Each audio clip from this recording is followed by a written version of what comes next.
Ladies and gentlemen, please welcome Ivanka Trump.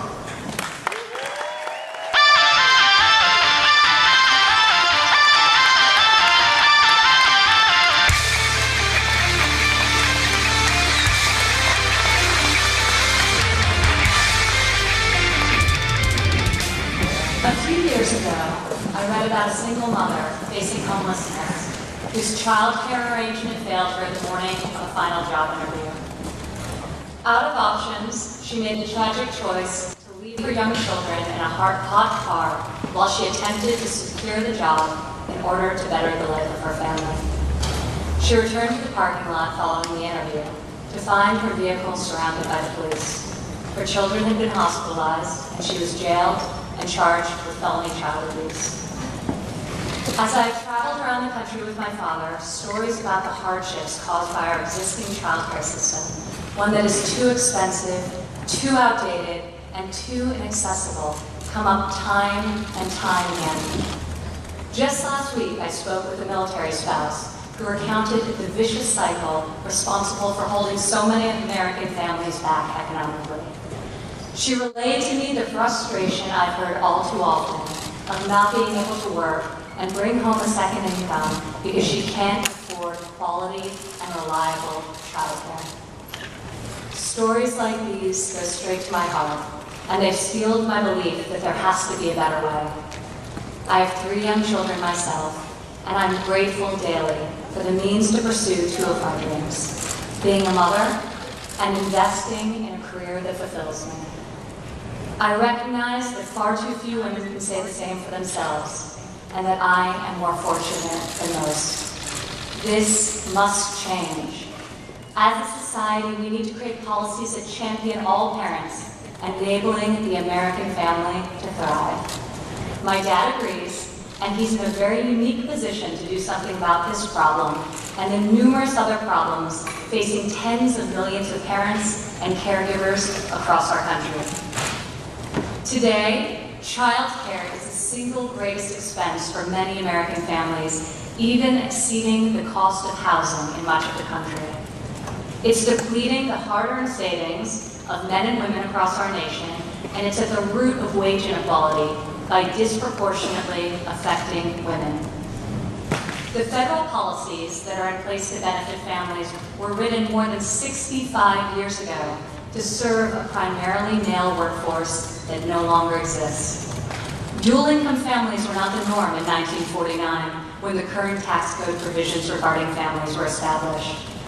Today, however, women represent 47% of the U.S. labor force, and in almost 2/3 of married couples, both spouses work outside of the home. 70% of mothers with children at home also work in a professional capacity, and 64% of these moms have kids aged 6 and under. The number of households led by single mothers has doubled in the last 30 years. And approximately 2/3 of these women work in low-wage jobs that offer neither flexibility nor benefits. My father has created a plan that is designed to bring relief and to provide working parents with options so that they can make the decisions that are in the best interest of their families. Safe, affordable, high-quality childcare should not be the luxury of a fortunate few. Historically, this has not been an area that has received nearly as much attention in the policy world as it deserves. While there are systems in place for older children, hardly any intellectual energy has been devoted to addressing the needs of families with children from birth to 4 years old. In particular, little focus has been put on determining how best to alleviate the enormous financial burdens childcare places on low-income and middle-income families. At the same time, the United States is the only industrialized nation in the world that does not provide new mothers with paid maternity leave. My father's policy will give paid leave to mothers whose employers are among the almost 90% of U.S. businesses that currently do not offer this benefit. This is a reform that is of critical value and long overdue. My father's plan also recognizes and supports the many women who may not be mothers, but who have left paying jobs to provide care for elderly dependents. This is another example of people who have been routinely ignored by federal policies. Having employed and empowered thousands of women at every level of his company throughout his entire career, my father understands the needs of the modern workforce and is offering a new and innovative solution where others have not. My father's plan also acknowledges the vital contribution of stay-at-home moms and parents, fathers and mothers, who will ensure that they too will receive these new tax benefits. Raising children full-time is one of the hardest jobs anyone can do, and it's essential that our policies recognize and honor that reality. As an employer, a mother, and a woman who works, both inside and outside the home, these are topics I consider of critical importance. The policy my father is about to outline is one that I am proud to have helped conceptualize, and ensuring its enactment will be one of my top priorities when he's elected come November.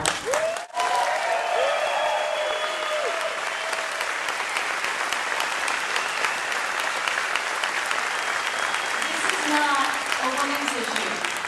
It's a family issue. It's an American issue. It's an issue that's often been discussed, but is yet to be solved. My father plans to change that. And now he will tell you how. Admiration and respect great admiration that I and introduce respect to you our next president and my father, Donald J. Trump.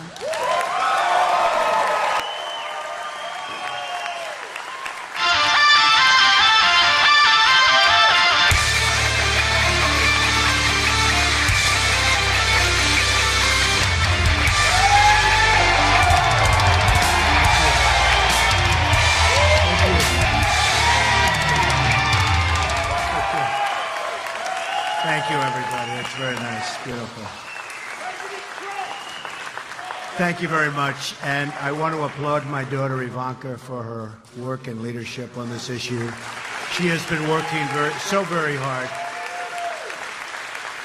Ivanka has been deeply invested in this since long before the campaign began, I can tell you that. And I'm very grateful to her for her work, her efforts, and this proposal, which we're going to be outlining right away. I think it's going to make a lot of people very, very happy, a lot of moms very happy. I want to also take a moment to recognize Congresswoman Kathy McMorris Rogers, the chairwoman of the House Republican Conference and a mother of 3 small children, who's been such a leader and worked so hard with us. So, Kathy, we want to thank you very much. Also, we're joined tonight by some amazing members of Congress in our audience. Congresswomen Blackburn, Loomis, Black, Archler, and Elmers. Come on up here. Just come on up here. Come on. They worked so hard on this. Come on up.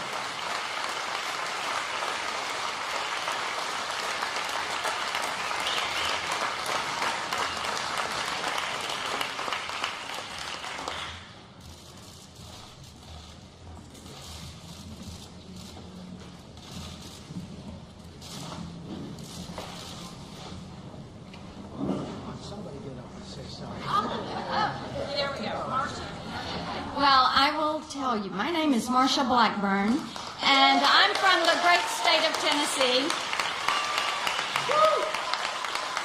And I want to say thank you to all of you for the warm reception that you have given to us. And I want to say a special thank you to Mr. Trump. Focusing on the issues that affect working women is something that is vitally important to each of us standing on this stage. We come from a variety of backgrounds. We have a nurse, we have farmers, we have ranchers, we have teachers, we have small business owners and entrepreneurs. That's the skill set that we bring to Congress and the experience that we draw from. And we know that each of you are much like us. Those are the experiences that you have. We know that there are issues when it comes to child care, when it comes to dealing with the workplace. And just as Ivanka said so perfectly, This is a family issue. We know men always want more money. What do women want? More time. And we are thrilled to finally have a President of the United States who is going to put the focus on working with women to make certain that you can achieve your American dream. Thank you so much for having us.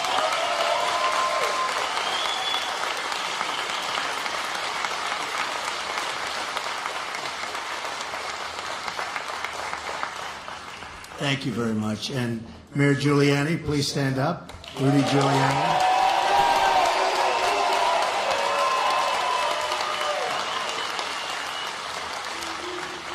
The nation's mayor. Oh, he's done a good job. So our campaign is about ideas. We're about solutions to big, big problems. Problems that have gone on forever. I've traveled all over the country in recent weeks offering detailed plans to make life better for you and for your family, so important to me. I've outlined detailed proposals for providing school choice, we have to do that, reforming our tax and regulatory code,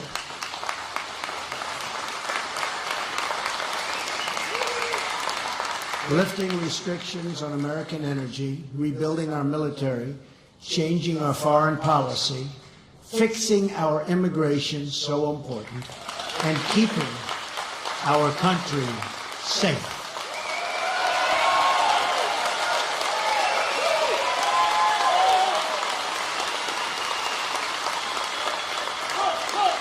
Right now, thank you. Right now, our politicians have locked our country into endless fights about small and petty things. I'm asking the nation to lift our sights and to imagine what we can accomplish if we work together, trust each other, and put the needs of our citizens first for a change.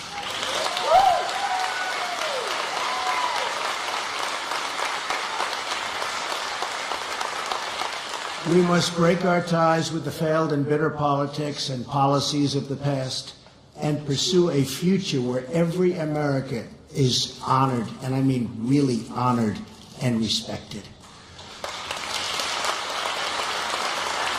We have to reject the arrogance of Washington, D.C. that looks down on everyday, hardworking people, and that's what's happening.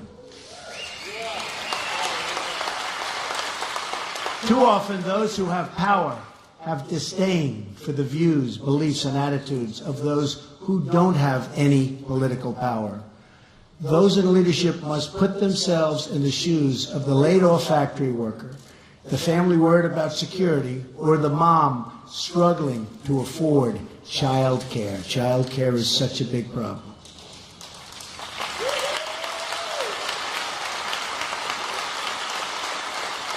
And we're going to solve that problem.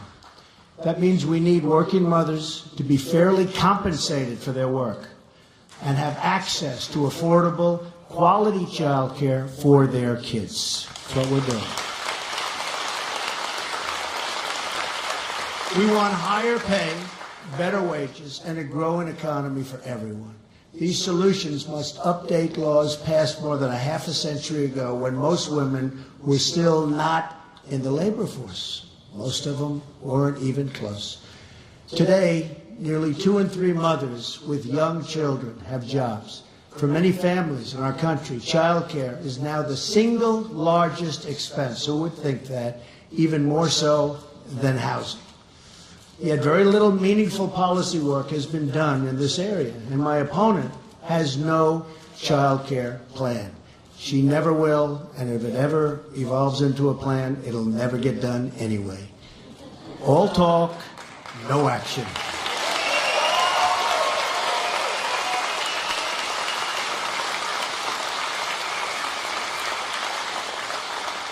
Many Americans are just one crisis away from disaster.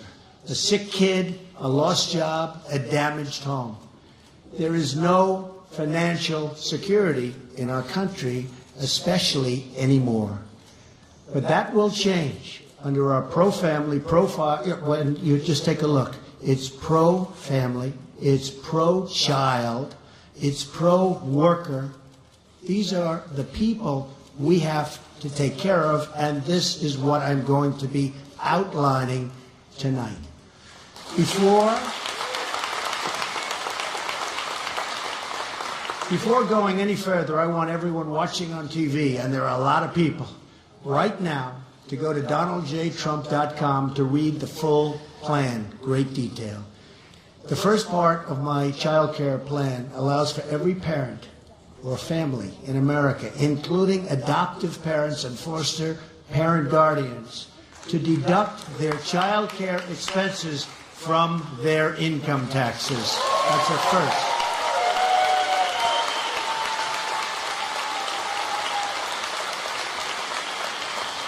I see the women who I just met in the front row are very happy about that. They will fully be able to deduct the average cost of child care for their state from birth through the age of 13. Because of the way the benefit is capped and structured, our plan will bring relief to working and middle-class families. The deduction also applies to elder care, capped at $5,000 deduction per year, $5,000 deduction. Importantly, our policy also supports mothers who choose to stay at home and honors and recognizes their incredible contributions to their families and to our society.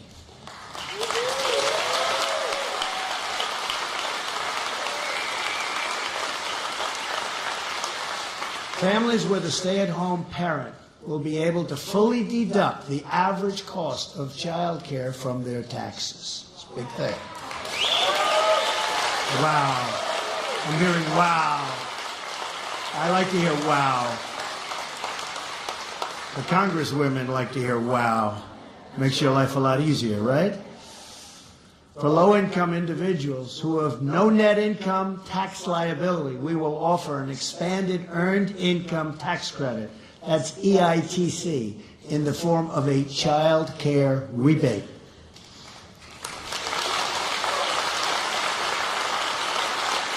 Working parents can get an expanded EITC benefit that equals up to half of their total payroll tax, a major relief for low-income parents. Low-income parents have it tougher than anybody. This translates to as much as an extra $1,200 in EITC benefits for working families. Next,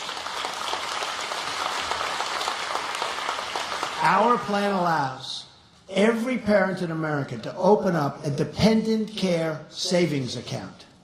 Families can contribute up to $2,000 a year to these accounts, completely tax-free.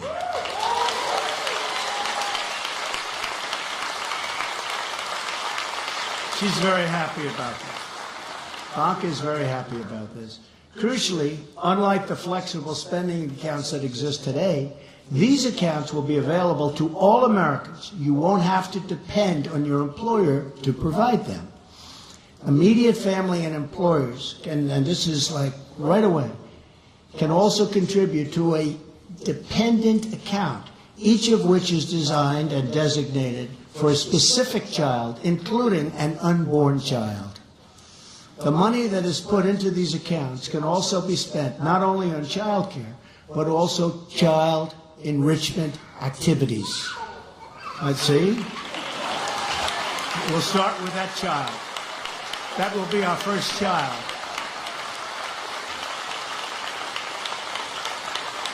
That's cute. Additionally, the funds in these accounts do not expire at the end of the year. They don't revert to employers or to the Treasury. Instead, the funds roll over so that while only $2,000 can be contributed each year, unspent sums can accumulate and create substantial savings, tremendous savings, actually. These savings can be used by parents to help give their kids school choice and will thus contribute to the school choice reforms I outlined last week. A lot of good outlines last week on schools, and really popular, I will tell you. The funds will remain in the account until the age of 18. Whatever still remains at that time can be used to help offset the cost of higher education for your child.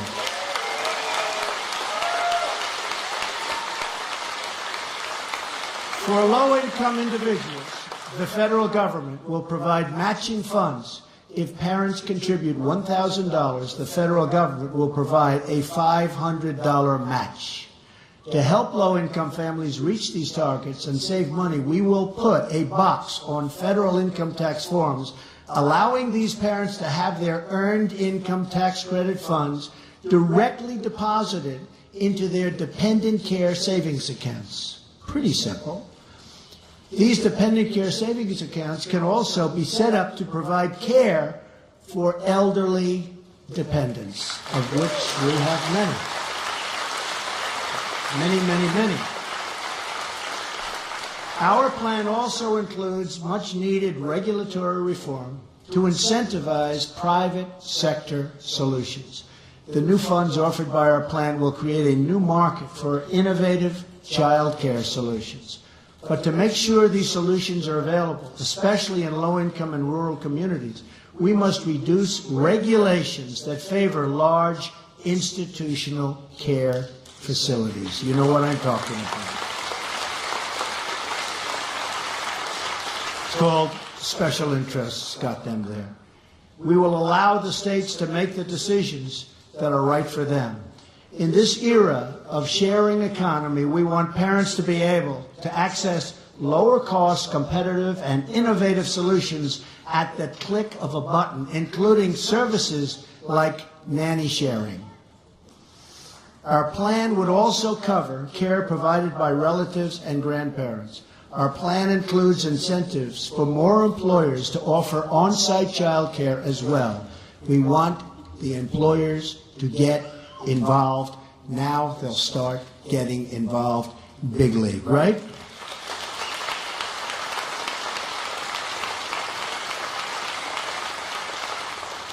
And you'll start liking your employer a lot more. That's one of the benefits.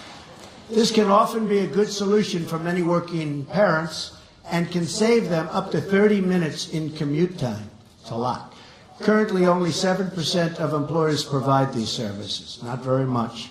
Our plan will expand tax deductions for employers, allow companies to pool resources to provide shared, and this is, I think, so important, provide shared child care services, and remove needless requirements that have prevented employers from using the credit. The requirements are so onerous that they never get to use it, even though in many cases they would like to. Finally, our plan offers a crucial safety net for working mothers whose employers do not provide paid maternity leave. This solution will receive strong bipartisan support. Do you agree with that? Do you think? When you go to the other side, they'll be okay? I'm hearing they will be. We'll get them to be okay, right? And we'll be completely self-financing. I think you will. You'll have bipartisan support. By recapturing fraud and improper payments in the unemployment insurance program, we can provide 6 weeks of paid maternity leave to any mother with a newborn child whose employer does not provide the benefit.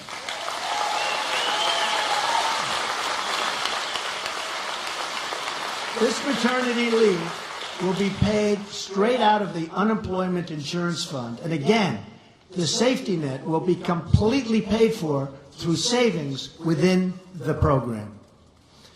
There are more reforms and solutions in our child care plan, and you can review them all on the website. On Thursday, I will outline my full economic plan, which is completely paid for through economic growth and proposed federal budget savings. It's going to be something special like this country hasn't seen in many, many decades.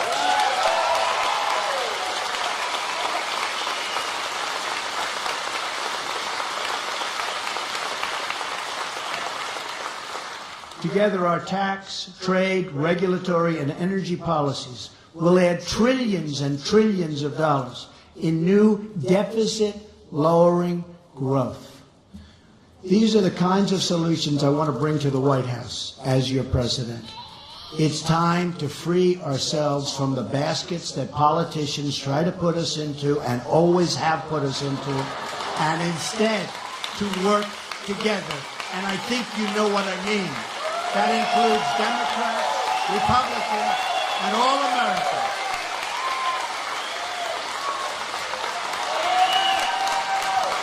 I think you know.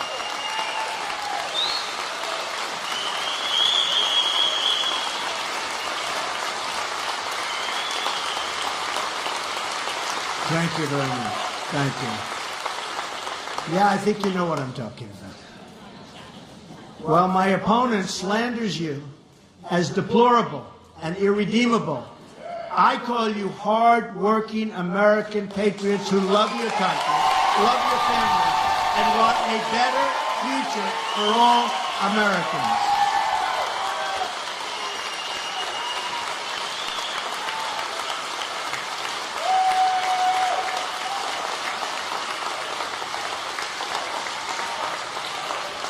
Thank you. Thank you. It's time to end the rule of special interests and to begin the rule of the American people. That's what it's all about. It's going to be a big change. It's time to stop fighting over the smallest words and to start dreaming about the great adventures that lie ahead for our incredible country.